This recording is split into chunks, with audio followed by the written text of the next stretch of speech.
Hey everyone, Mr. Happy here, and welcome to Mondays with Mr. Happy, aka Mr. Happy Mondays, a weekly Q&A show where you ask me questions and I answer them. Camera's fixed. We're back to the old camera. No more of the weird one with the background, which was kind of homey, but still I prefer to have the nicer looking camera. I don't have my headset on this week. I don't have my glasses on this week because my brain has been utter mush, in case you couldn't tell by the nervous hand gestures with me rubbing the back of my now regrowing head.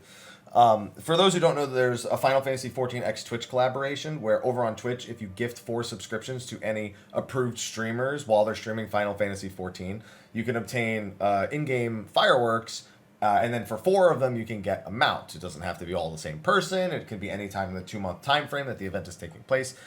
But what it's led to is probably the biggest sub numbers in the directory ever. It's unbelievable what is happening over there, and being a part of it, I'm still freaking the fuck out because it doesn't make any sense to me. I've never thought anything I did would ever warrant anything like this. And I understand a lot of it's because of the promotion and not because of the content or anything, but it's still on a whole nother level that I never would have thought was even remotely possible. So much that the Italian hand gestures now have to come out instead of the nervous hand gestures on the back of my head.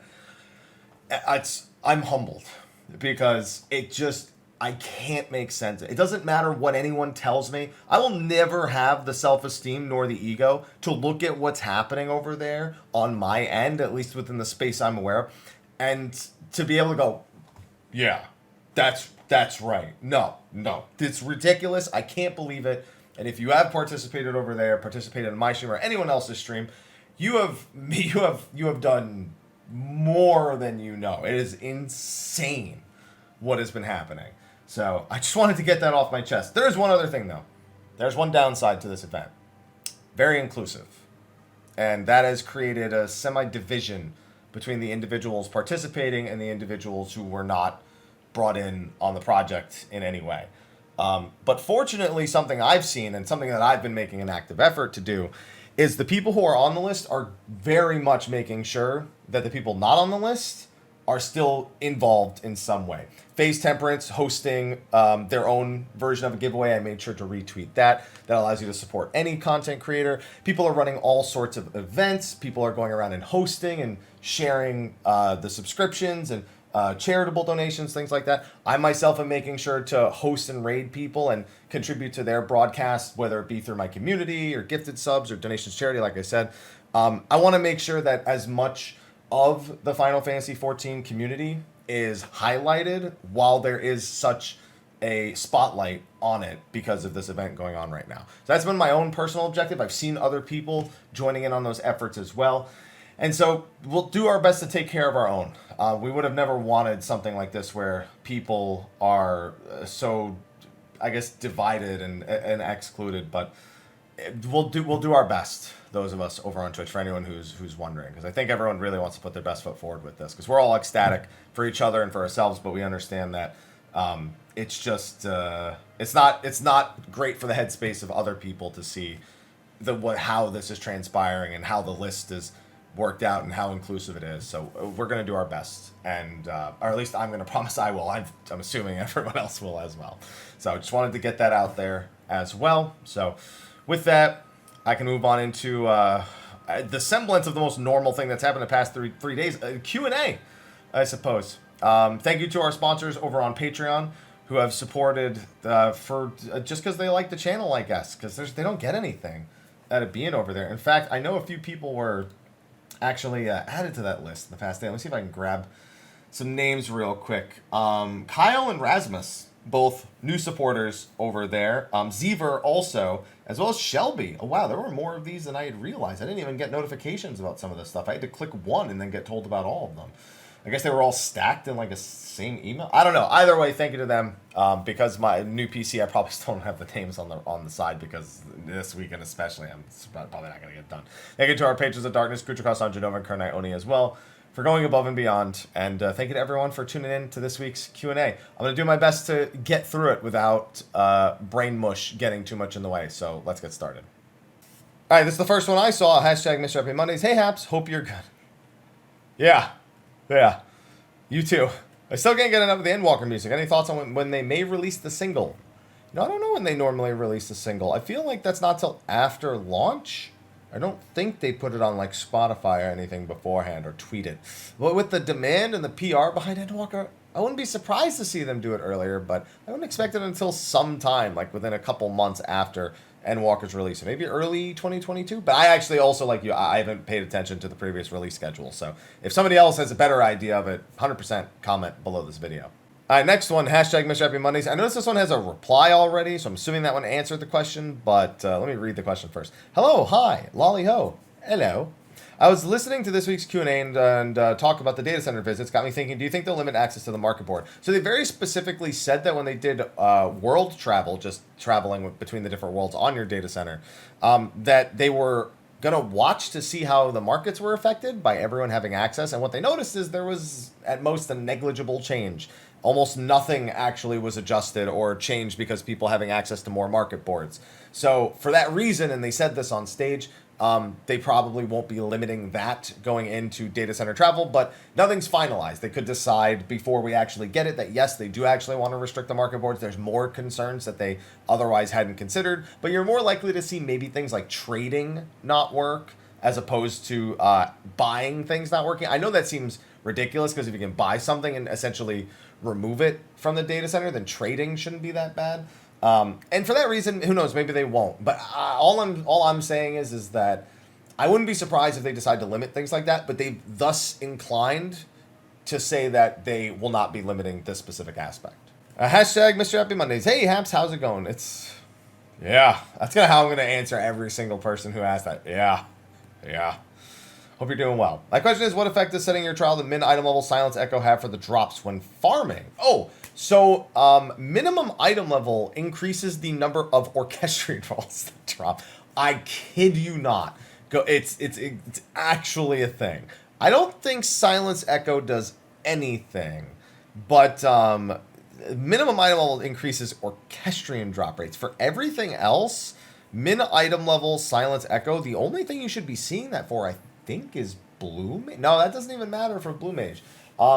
That's it. It shouldn't be anything else. So I don't know why you would see a lot of party finders like that popping up. That's weird. But again, brain mush. So I could be forgetting something. Hashtag Mrhappy Mondays. Hello, Mr. Happy. I hope you're doing all right. Dude, my eyes looking at... Okay, I actually need to put these on because my eyes actually hurt staring at the monitor for this long. Not to mention you can... Look, my eyes are two different sizes. One eyeball is like... I think 20% bigger than the other. Now you can't unsee that, by the way. Hello, Mr. Happy. I hope you're doing all right. Hit max level in Final Fantasy XIV for the first time recently, and I'm in love with the game. I've also been playing WoW since 2010. Now enjoying both games. Just finished the Near Alliance raid series. I'm so sorry. The thoughts. If you ever do a raid series collab with WoW, what content would you want to see as a 14 raid series? Just straight up WoW raid tier transported into 14. I mean, I have to go Ulduar. I mean, there's literally no reason for me to go with any raid tier except for what I would consider my favorite one from World of Warcraft, the one I was actually around for, and that is Ulduar. I think all of Lich King is a pretty good... I think the Lich King himself is obviously the better option in terms of a collaboration, but... And then of course, everyone would want Illidan. Like, Illidan's a fucking guarantee in a situation like that. But in terms of a personal favorite from WoW, just as you said, just transported, it'd have to be Ulduar for me. All right, on to the next question, and while I'm answering this question, dude, the green screen's all sorts of weird. I guess because I just don't normally record this at this time of day.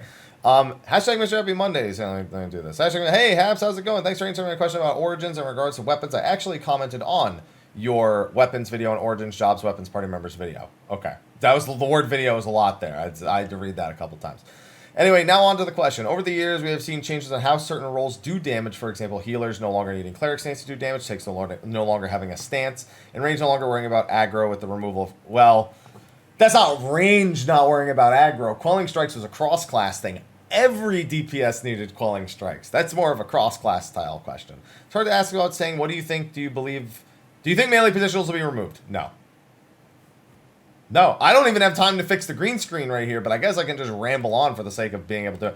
No, that is a key aspect to Melee, and I know that some people think that because they've gone about introducing more and more... By the way, I gotta do this while I'm fixing it. While they've... they've more and more leaned into including content in the game that has no positionals. And I know that leads people to ask a question like this, but it is a key aspect of the melee role.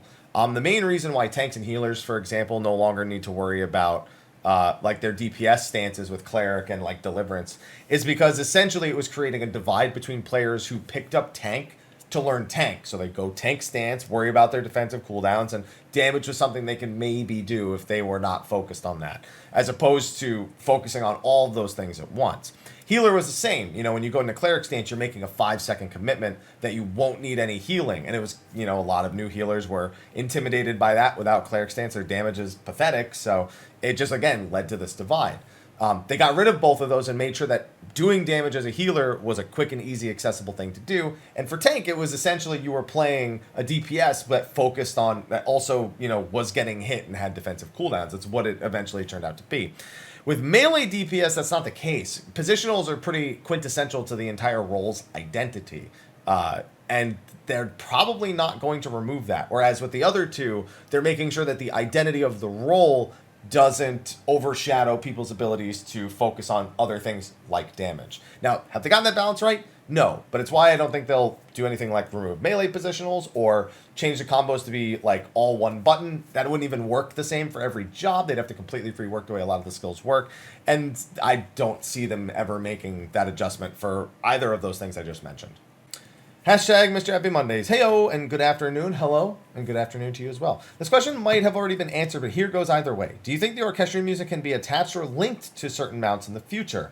I asked because like I want to listen to the O12S mount music while on other mounts. I don't think so. So I'm assuming that I think I answered a question about mount music or some sort of like a radio station style feature. I think that was last week or the week before.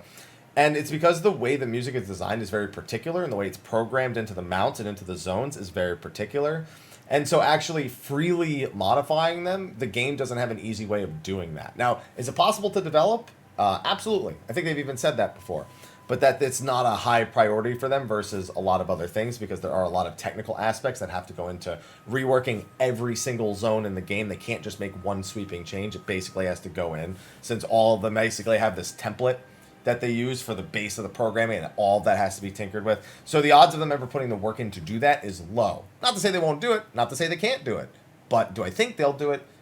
Not likely.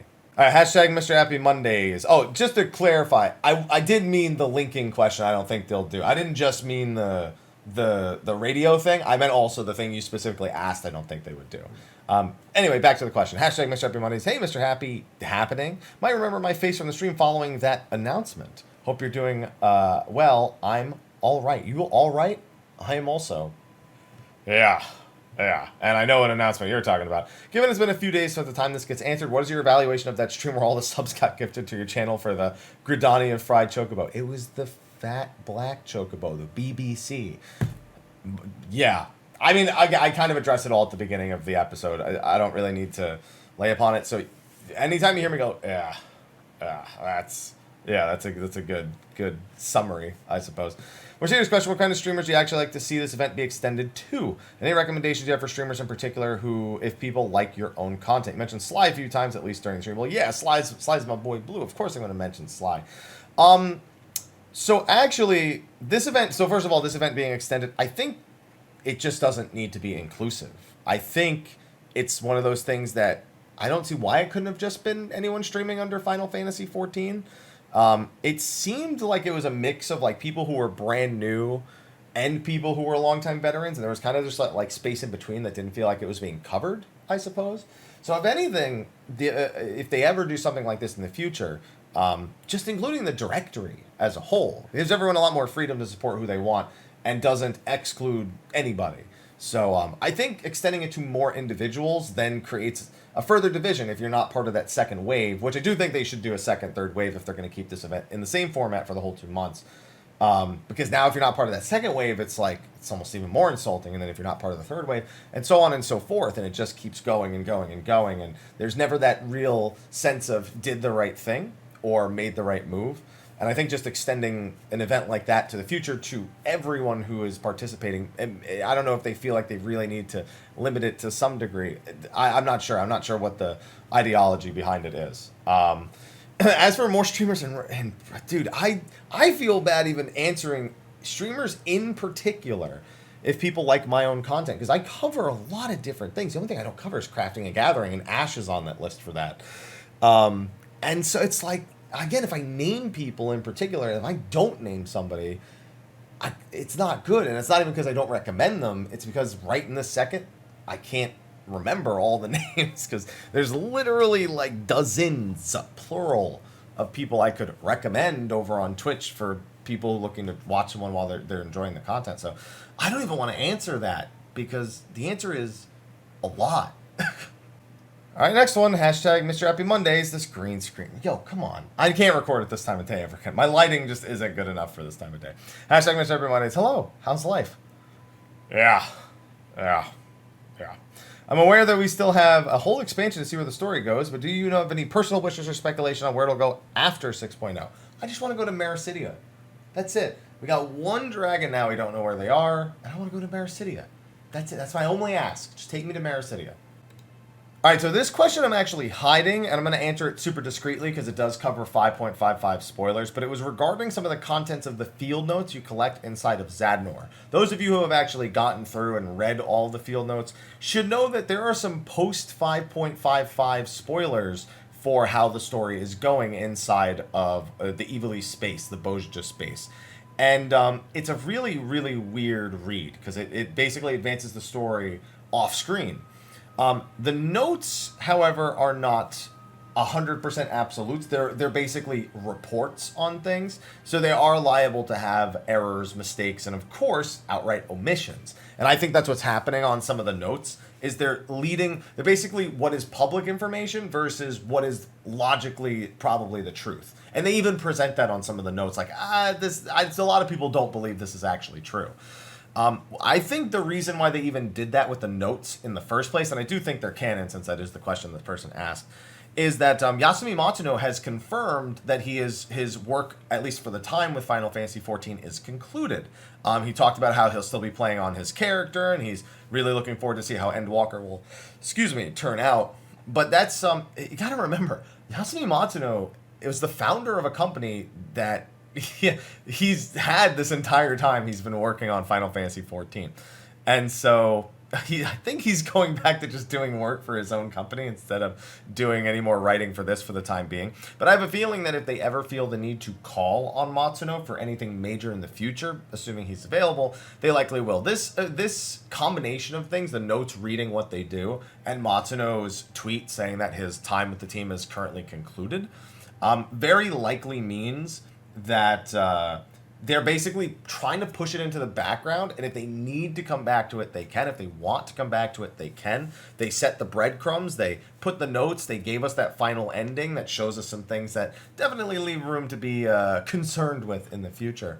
But that they probably won't be continuing it anytime soon. Probably not at all during Endwalker. So that's where my head's at with both the notes and Matsuno's tweet, and hopefully that ends up being the case, because I definitely want to see him continue to contribute to Final Fantasy XIV's world and lore with his evolution history as the granddaddy of it.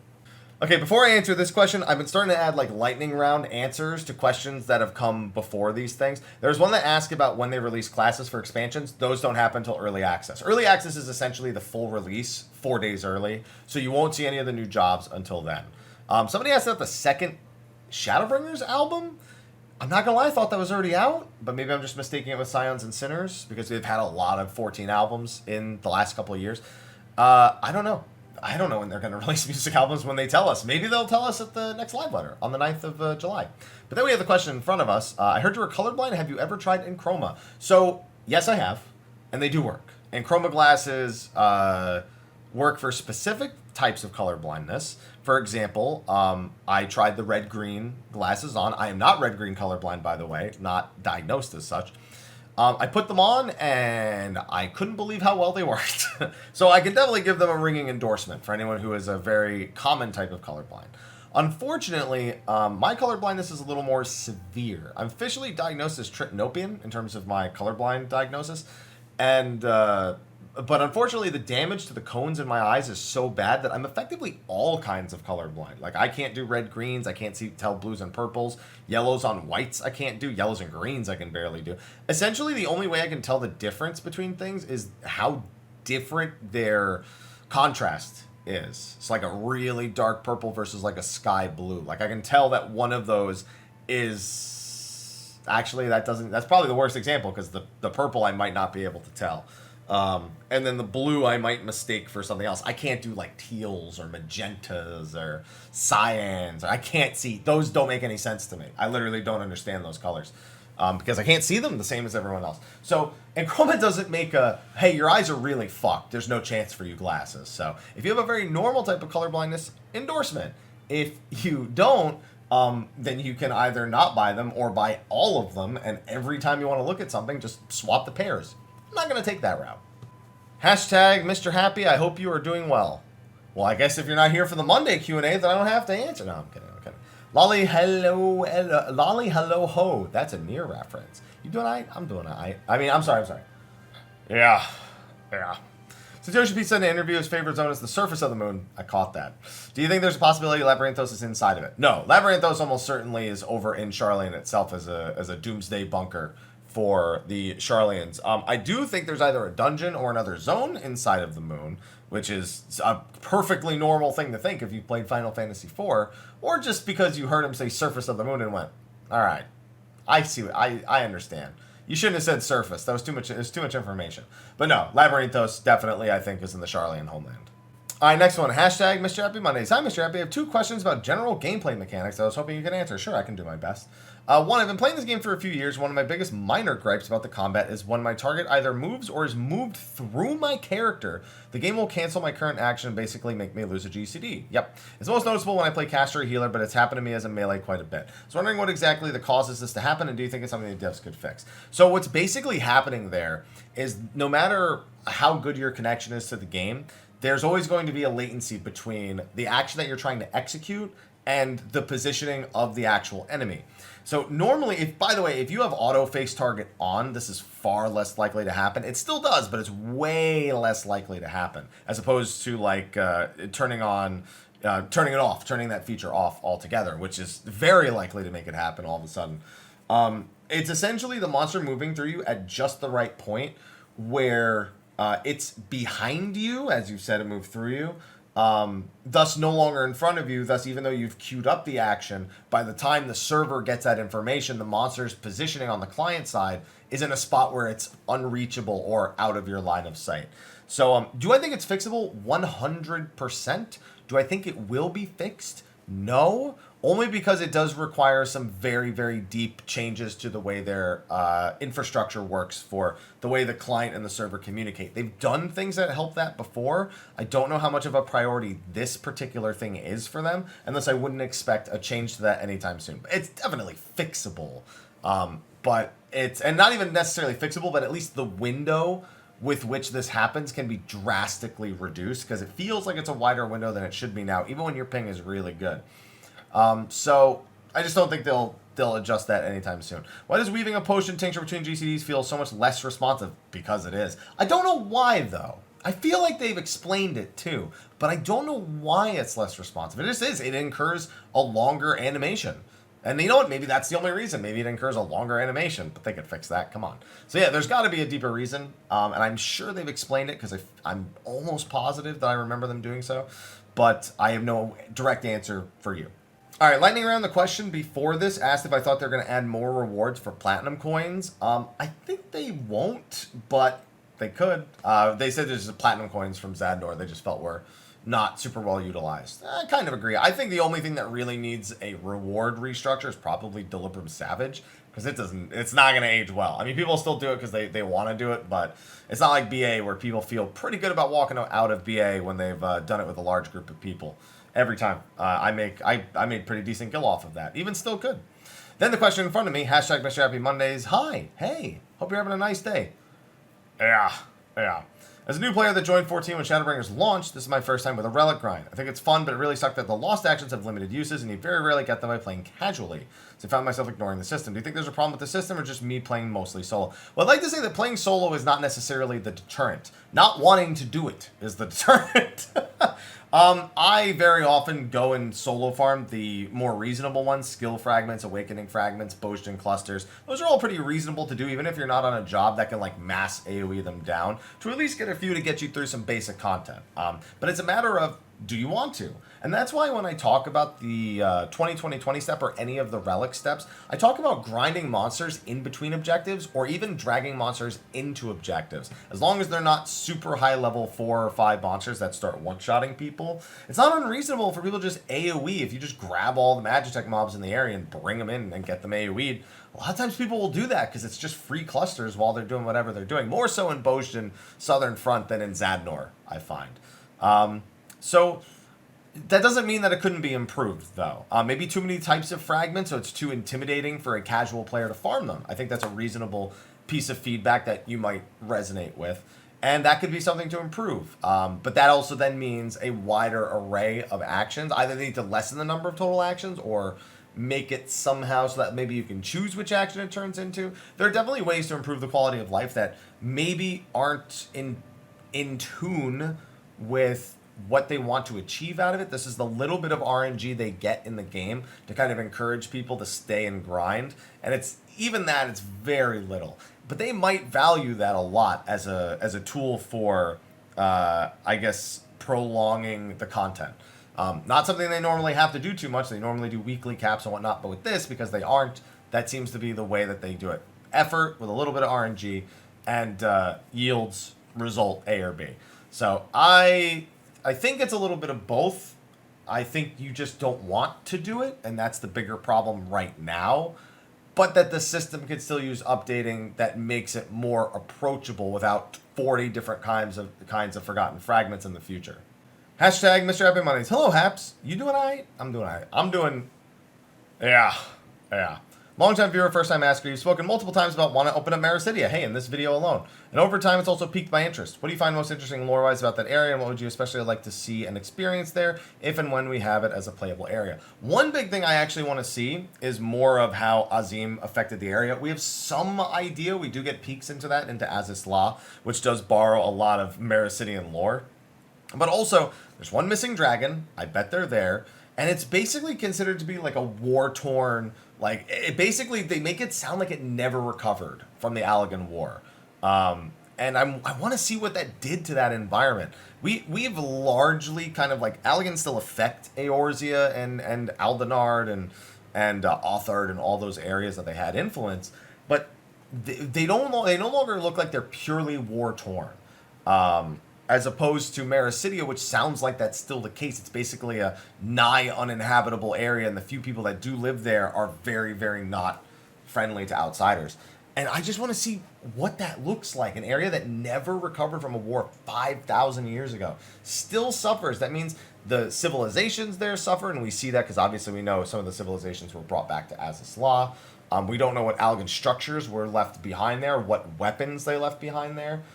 Ways they maybe weaponized dragons, other dragons, other than the ones we've seen. There's all sorts of things that the Allagans could do. And I think that if people want to learn more or see more of a direct Allagan influence on the world and the lore, more than we already have, then that's kind of like the next logical place to go. So that's what I want. That's what I want. I'm in SoCal. I'm not in SoCal anymore. I'm in NorCal. I'm in San Francisco. What LA eateries and cuisine are you into? Oh, man. I just like everything in LA. Get some real Mexican food. Don't get Tex-Mex or anything. Get some, find one of those, corner taco stands, dollar taco stands. Just go nuts. All right? Just do that. That's the way to live in LA. That's what I live for. Hashtag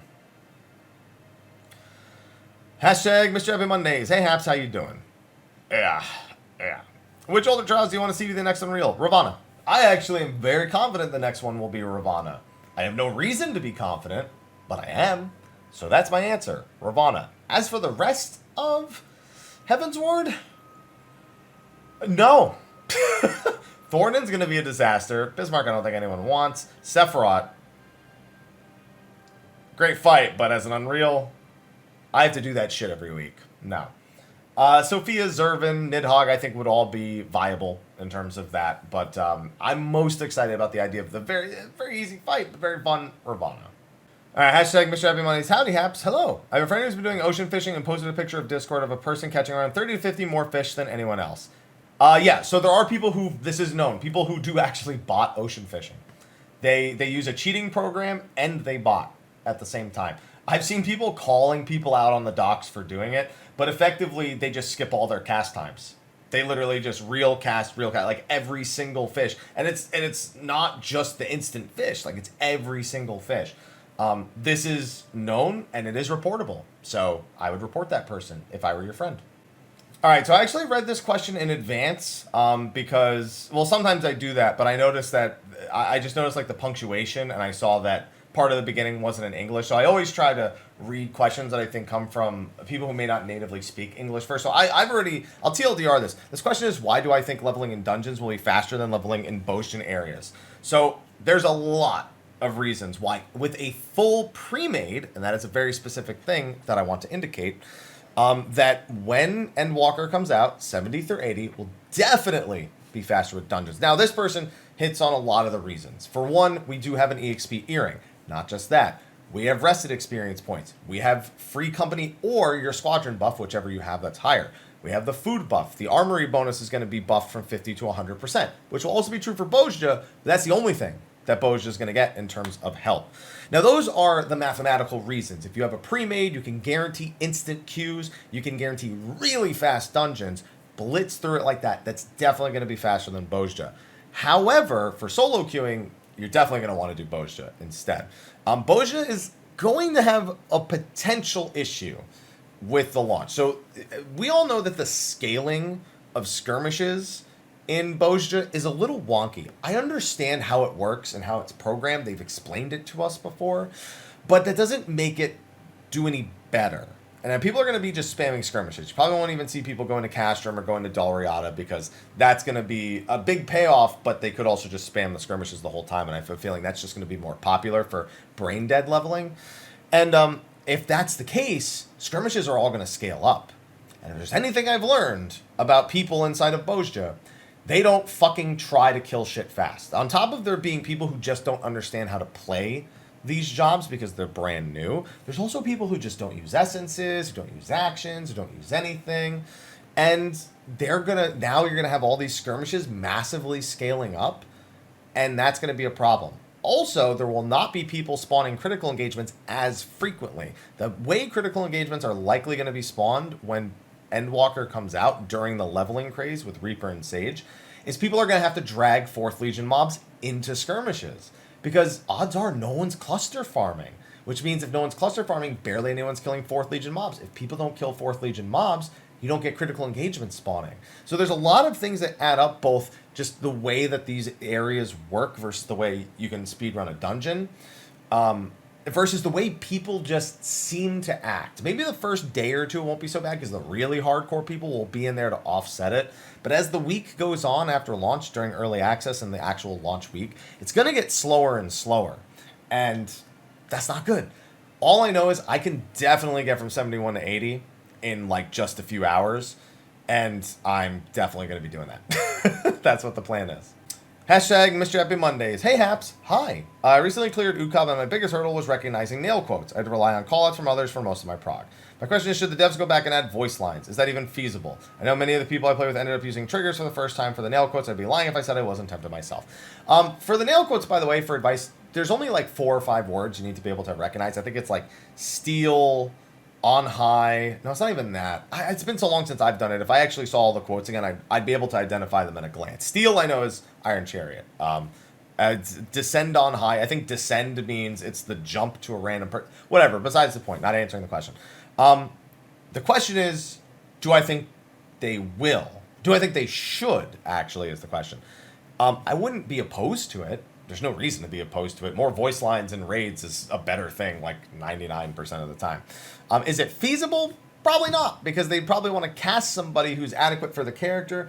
And while it seems like they probably only need a few lines, realistically, the devs would probably want consistency, and they'd ask them to voice everything else as well. And they'd also have to have them voice stuff for turn 9. And they wouldn't go so far back as to voice cutscenes in Second Coil, but I have a feeling that the amount of process to go through just so people don't have to learn to read 4 or 5 words is not logical. All right, so I mentioned earlier how I felt like I needed these glasses, and while it's helping, my eyes just feel really heavy. So I'm going to try to lightning around the rest of the questions because there are quite a few more.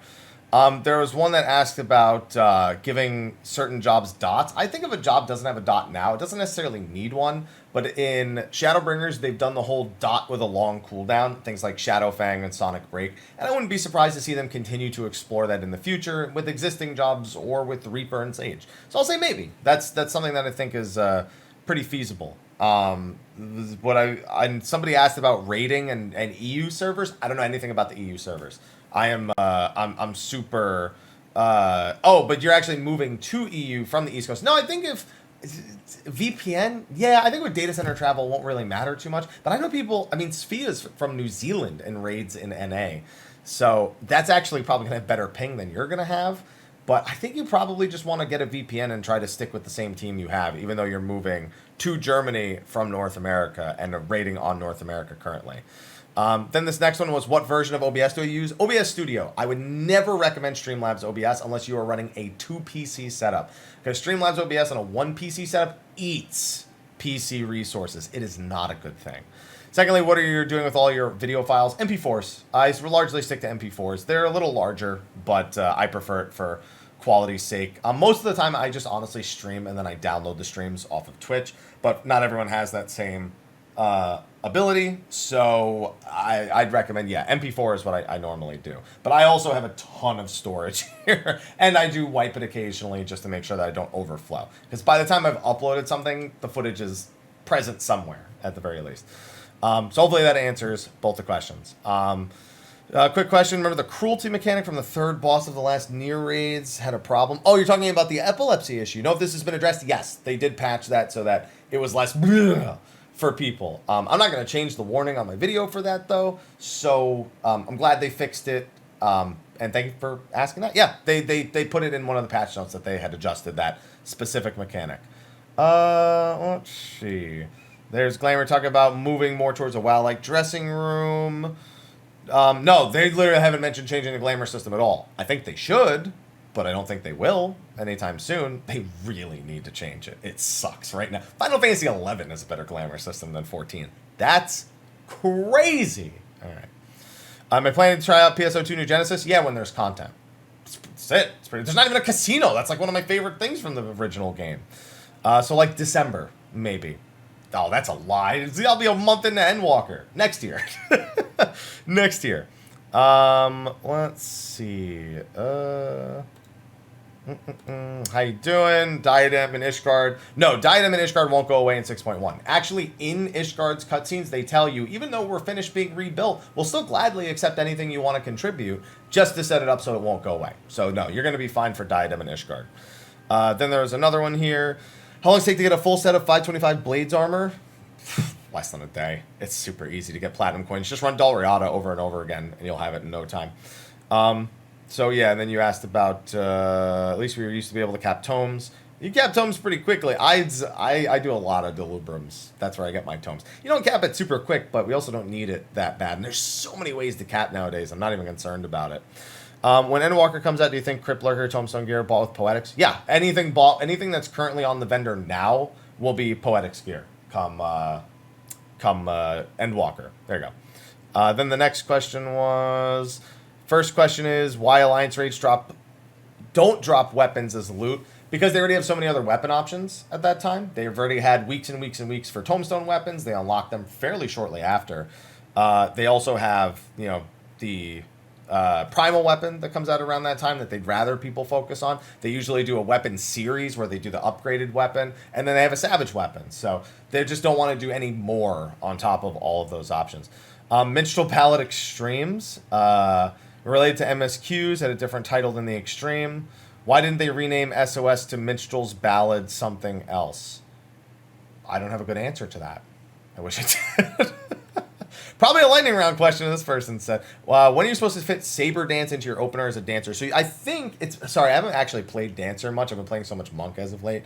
If I recall correctly, you can fit up to 3 Saber Dances in your opener safely before you start to risk losing Flourish proc. So you either end up with less than that, you don't need to worry about it too much. You really want to make sure those Saber Dances hit inside of like a Trick window or a Brotherhood window, something that will multiply that potency by a lot more. And then towards the end of your Flourish timer, you'd want to make sure that you get those out of the way. But you're going to be focusing on those anytime Saber Dance is ready. As soon as you do 3 Saber Dances, that's it. You, unfortunately, if you super overcapped, then you now have to make a decision where you either want to lose a Flourish or not. The Saber Dance is guaranteed potency. The Flourish stuff is not, but if you do get it, most of them do outpace it. So it's actually something I want to see them change. A long time change I've wanted, and something I hope to see in Endwalker, is I want to see Saber Dance extend the duration of finished flourishes by 5 seconds. That's all I want, just so you can safely Saber Dance endlessly. So hopefully, I think I'm remembering correctly that it's 3 that you can do at most inside of your opener before it starts to become a problem with Flourish. Inconsistency with markers, does this harm the game? I don't think it harms it, but it doesn't help. The teaching process slows down a lot because they don't retroactively go back and fix some of the earlier AoEs. If 14 was going to do another crossover, would you want Genshin Impact or the Tale series? I have no connection to the Tale series. I plan on playing Tales of Arise, but my only connection to the Tale series is a game of Symphonia. I played at a friend's house. He asked me to play a character. He played a character. He died in 1 hit, and he asked why I didn't save him. And I was like, bro, you died in 1 hit. And he was dead serious. He wasn't like, oh, why didn't you save me? Ha ha ha. He was like, bro, what the fuck? Why didn't you? And I'm like, what are you talking about? You got hit. You just stood in the thing and you got killed. And he's like, yeah, you're supposed to save me. And I'm like, what do you mean save you? He's like, I mean, just heal me. And I'm like, bro, you died in 1 hit. I'm not playing with you anymore. That's the last time I ever played a Tales of game. So I'm going to play Tales of Rise. But I otherwise have no attachment to the series. And also Genshin, let me be clear, I don't want any more crossovers with franchises that aren't Final Fantasy or maybe Dragon Quest. That's it. This whole Nier thing just okay, let me take a step back. No more main content collaborations. Nothing to the scale of Nier ever again. I'm afraid that if they do another crossover at some point, that's what they're going to do. I don't want it anymore. With Evil East, they made it work. They made it make sense. Didn't even feel like a crossover. It fits perfectly in 14's lore. It's completely retrofitted. It's not just Evil East picked up and dropped. It's just locations and names and references. Nier, you know how I feel. Anyway, so I don't have a wish list for this. I'd rather 14 just make original content. Because when I think back to old Final Fantasy games and the things I love about them, I'm not like, oh yeah, I like that moment just like in that other game.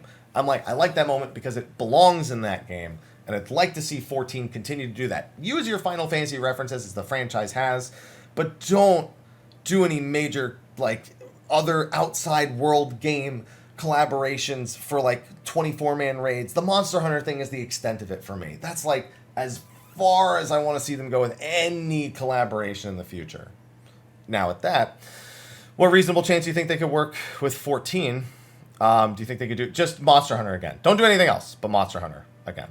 I don't want anything else. That's it. I'm done. I'm so done with the crossovers at this point. Let's see. Stop playing Primals. Do you think they will reuse Primals again as a basis for designs and raid tiers?